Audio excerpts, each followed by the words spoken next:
Hey, leuk dat je kijkt naar de serie Die Andere Vrouw. Ik ben Dianne Slijpen en ik ga op bezoek bij creatieve, ondernemende en inspirerende Limburgse vrouwen. Wie zijn ze, wat doen ze en wat kan ik van hen leren? Vandaag is dat Margot de Kok, oud-directeur van Ronald McDonald Maastricht en nieuwe directeur van Easy Cultuurfabriek. Margot, fijn dat we hier zijn. Voordat we beginnen, een paar korte keuzes en die je zo snel mogelijk moet beantwoorden. Klaar? Ja. Oké. Vakantie of werken? Vakantie. Vakantie, toch? Ja. Oké. Ja. Inspireren of geïnspireerd worden? Geïnspireerd worden. Zorg of cultuur? Oh, die is Die had je lastig, kunnen hè? verwachten. Ja, dat had ik kunnen verwachten. En ik moet kiezen, dan wordt het cultuur. Blijven zitten of springen? Springen. Goed, dankjewel. Komen we dadelijk even op terug. Waarom zitten we hier en waar zitten we? We zitten in de woonkamer van het Ronald McDonald Huis in Maastricht. In het hart van het huis. Waar alle ouders bij elkaar komen die in dit huis logeren. Omdat hun kindje is opgenomen in het Academisch Ziekenhuis Maastricht. En dit is echt de plek waar vriendschappen voor het leven ontstaan. Tussen soms heel onwaarschijnlijke combinaties van mensen. Want je moet je voorstellen, als je hier noodgedwongen terechtkomt, omdat je kind ernstig ziek is, dan maakt het eigenlijk niet uit of je bankdirecteur bent of putjeschepper. Want het gevoel van zorg, van hoop, van wanhoop, van onzekerheid, van blijdschap is heel universeel. Dus het is een hele dierbare plek. Hoe ben je hier terechtgekomen? Ik heb de opleiding HBO-J gedaan, die bestaat nu niet meer, maar dat was de HBO-opleiding Jeugdwelzijnswerk. Dus ik ben van huis uit hulpverlener. In mijn stageperiode heb ik in het Radboud Ziekenhuis in Nijmegen gewerkt op de kinderafdeling. Daar heb ik Jules leren kennen, daar heb ik een TED-talk over gehouden. Die moet je bij gelegenheid maar eens terug zoeken. En Jules was mijn inspiratie. Hij vroeg net inspireren of geïnspireerd worden. Jules was mijn inspiratie. Was toen een 4-jarig jongetje met leukemie. Die mijn hart opende en waardoor ik dacht, en dit is wat ik wil met de rest van mijn leven. Dus ik ben na mijn opleiding pedagogisch medewerker geworden hier op de kinderafdeling in het Maastricht UMC+. Met een specialisatie kinderintensive care en ook stervensbegeleiding bij kinderen gedaan. Dat heb ik 11 jaar gedaan, met heel veel passie en liefde. En toen werd ik zelf mama. En dan wordt het toch even andere koek. Want ineens realiseer je je, oh ja, dit kan mij dus ook echt zelf gebeuren. Ja, kindertelevisie gedaan, superleuk. Dat was ook mijn eerste gevoel bij een televisieprogramma maken en acteren. Hè. Dat is een hele leuke plek. Na een jaar wilde degene met wie ik geruild had van baan weer terug. En toen wist ik, nou, dit is het moment om echt iets anders te gaan doen. Een aantal jaar in de kinderopvang als locatiemanager van een groot kinderdagverblijf. Daarna evenementen gaan organiseren vanuit de kinderopvang. Tussenschoolse opvang opgezet op basisscholen. En al die jaren in de kinderopvang heb ik gevoeld, hartstikke leuk, ik kan heel veel leren hier. Maar mijn hart ligt toch echt bij die zieke kinderen. En toen hier 16 jaar geleden een vacature was, toen heb ik gehapt en zo ben ik hier terechtgekomen. Wat is het meest indrukwekkende wat je hier hebt meegemaakt?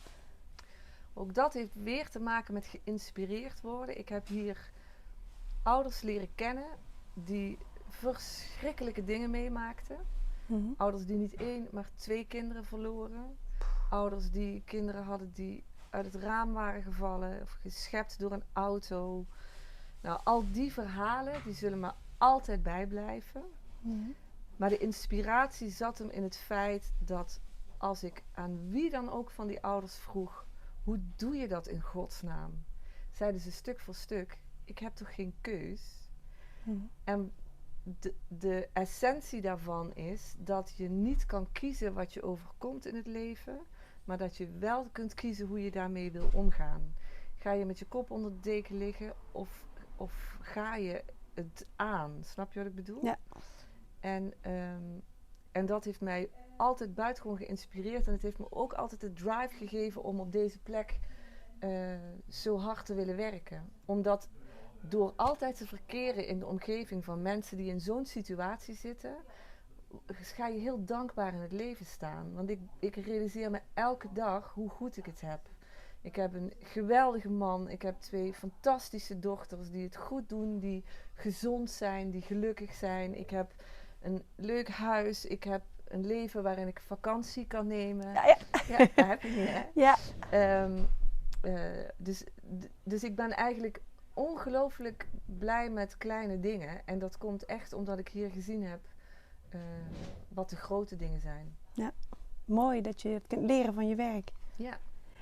Hoe combineer je, je bent directrice hier, hoe combineer je dat met thuis?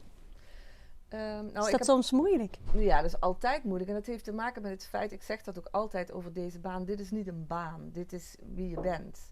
En daarom was ook het antwoord vakantie. Want voor mij is werken is onlosmakelijk verbonden met wie ik ben.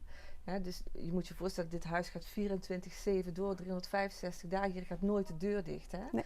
En als ik Kerstmis zit te vieren thuis, dan zitten hier gezinnen onder onze kerstboom. Ja, is ook zo. Dus je realiseert je, ik vind dat ook altijd super lastig. Als ik op 24 december de deur achter me dicht trek, zit ik altijd te janken op de fiets. Omdat ik altijd denk, wie bepaalt nou dat ik nu naar huis mag en zij hier allemaal blijven zitten? Dat vind ik altijd heel heftig. Ik krijg er kippenvellen van als ik eraan denk, inderdaad. Dus hoe combineer ik dat? Eigenlijk door het helemaal oké te vinden dat wie ik ben en wat ik doe onlosmakelijk met elkaar verbonden zijn. En tegelijkertijd is die vakantie dan ook heel belangrijk. Omdat het nodig is om echt af en toe even jezelf uit te zetten, af te schakelen, adem te halen, energie op te doen en er dan weer voor te gaan. Mooi. En dan nu een hele andere uitdaging. Gek, hè? Je Ja. zou bijna denken, die vrouw lijkt wel niet wijs. Ja. Als ik je zo hoor praten, denk ik inderdaad, oh, ze durft. Ja. Nou, zo voelt het ook wel. En ik zit natuurlijk nu in de fase dat ik langzaam ben aan het afronden hier. En dat gaat met veel emotie gepaard. Hè, omdat ik ook... ik ben waanzinnig dankbaar dat ik dit zo lang heb mogen doen. En ik ga hier niet weg omdat ik hier niet gelukkig ben. Maar ik ga wel weg omdat ik denk, na 31 jaar in zorg en welzijn, waarvan 16 jaar in dit huis, heb ik ontzettend veel zin om mezelf nog een keer helemaal opnieuw uit te vinden. En dat ik dat mag gaan doen op een andere plek die mij heel dierbaar is, waarvan ik echt denk dat ik daar enorm geïnspireerd ga worden. Ja, dat is een kans, die moet je ook grijpen. En wat ik mooi vond bij jouw 4 vragen, hè, je vraag was blijven staan of springen. Hè? Ja. En ik voel nu dat ik op het punt sta om te springen. En dat voelt soms heel onveilig en heel spannend. En tegelijkertijd is het heel mooi om te durven vertrouwen dat springen zonder parachute niet betekent dat ik te pletter ga vallen, maar misschien wel betekent dat ik kan vliegen. Inderdaad. Voor de mensen die niet weten wat je gaat doen, je wordt... Ja, per 1 oktober ben ik de nieuwe directeur van de AC Cultuurfabriek in Roermond. En toen moest je kiezen tussen zorg en cultuur. En daarom koos je natuurlijk nu voor cultuur. Ja, want je moet je voorstellen, als je al zo lang op zo'n plek als dit werkt, dan word je ook heel comfortabel in wat je doet. Hè? Je weet wat je kunt en ik doe natuurlijk al heel lang hetzelfde. En geen dag is hetzelfde, maar het is wel, je weet heel goed waar je kwaliteiten liggen. Maar dat maakt ook dat je misschien erg gaat hangen in je comfort en daardoor de uitdagingen niet aangaat. En ik voel nu, ik ben 52, ik wil gewoon heel graag nog een uitdaging aan. En ook voelen, met alles wat er in mijn rugzak zit van de afgelopen 31 jaar, kan ik daarmee echt van waarde zijn in een compleet andere sector. Want dat ik het hier kan, dat heb ik gevoeld. En wat is de grootste uitdaging die je straks bij de AC gaat krijgen? Want voor de mensen die het niet weten, de AC Cultuurfabriek, dat is eigenlijk een culturele instelling waar van alles onder het dak zit. Ja, een poppodium, een theater, een filmhuis en een educatiecentrum, een groot kunsteducatiecentrum, een expositieruimte. Dus echt fantastisch. Wat de grootste uitdaging gaat worden, ik denk niet alleen voor AC, maar überhaupt voor de culturele sector, is dat die sector van oudsher vertrouwd op subsidie. Ja. En we weten allemaal dat dat heel spannend gaat worden in de toekomst. Zeker nu na corona. Hè, nu zijn al die instellingen nog wel overeind gebleven door alle financiële hulp.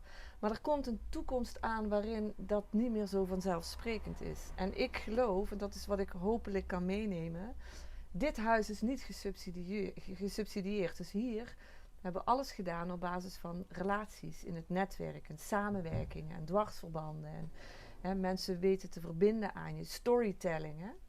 Dat is wat ik ook fantastisch vind om te doen. En ik denk dat in de culturele sector daar heel veel uitdaging ligt om te gaan kijken hoe kan ik mij verhouden tot de samenleving waarin ik mij bevind. Cultuur is allang, goddank, niet meer voor de happy few, maar voor iedereen. Precies. Maar er kan nog veel meer. En hoe kun je dan die waarde van cultuur op een andere manier omzetten? Ik ben heel benieuwd hoe je Ik dat gaat ook. doen. Ik ook. Zullen we over een jaar nog een keer zullen we het opnieuw doen? Ja, heel goed. Ja. Hey, super bedankt voor het mooie gesprek. Heel graag gedaan. Leuk Het dat je er is was. heel mooi om te zien hoe enthousiast je hierover praat. Maar ook over je nieuwe uitdaging. En ik weet zeker dat ze daar in Roermond heel blij met je gaan zijn. Nou, fijn. Dank je wel. Super bedankt. Vond je het een toffe aflevering en denk je vanaf nu wil ik er geen meer missen? Klik dan nu op abonneren.